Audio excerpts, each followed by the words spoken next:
America, ఇరాన్ల మధ్య ఇస్లామాబాద్ వేదికగా జరిగిన చర్చలు విఫలం కావడంతో పశ్చిమాసియాలో మరోసారి ఉద్రిక్త పరిస్థితులు నెలకొన్నాయి. ఇక ఇరాన్ పోర్టులను అమెరికా సైన్యం నిర్బంధంతో పరిస్థితి మరింత జటిలంగా మారింది. ఈ క్రమంలోనే అమెరికాకు ఇరాన్ గట్టి వార్నింగ్ ఇచ్చింది. హెర్ముజ్ జలసంధి సహా తమ పోర్టుల్లో నిర్బంధం ఇలాగే కొనసాగితే అమెరికా నౌకలను ముంచేసి వేలాది సైనికులను బందీలుగా తీసుకుంటామని ఇరాన్ హెచ్చరించింది.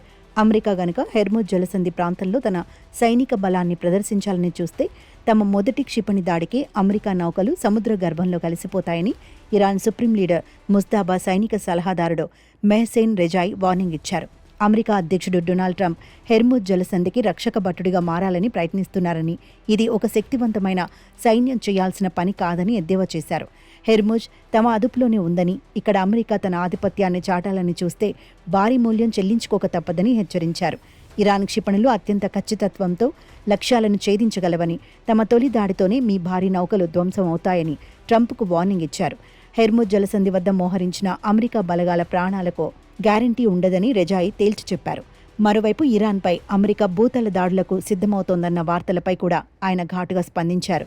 ఒకవేళ అమెరికా సైనికులు ఇరాన్ గడ్డపై అడుగు పెడితే వారిని బందీలుగా పట్టుకుంటామని హెచ్చరించారు.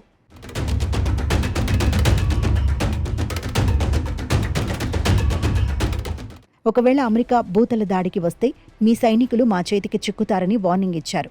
వారిని విడిపించుకోవాలంటే ఒక్కో బందీకి $1 బిలియన్ చొప్పున చెల్లించాల్సి ఉంటుందని ఆయన సంచలన వ్యాఖ్యలు చేశారు.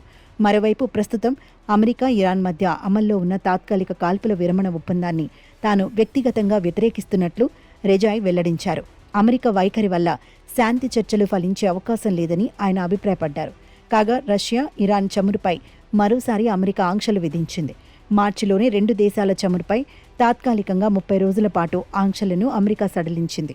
తాజాగా పెట్రోలియం షిప్పింగ్ దిగ్గజం మహమ్మద్ హుస్సేన్ షంకానీ నెట్వర్క్లో పనిచేస్తున్న కంపెనీలో నౌకలతో పాటు చమురు రవాణాలో పాలు పంచుకున్న 20కి పైగా వ్యక్తులను లక్ష్యంగా చేసుకుని ఇరాన్పై అమెరికా కొత్త ఆంక్షలు విధించింది.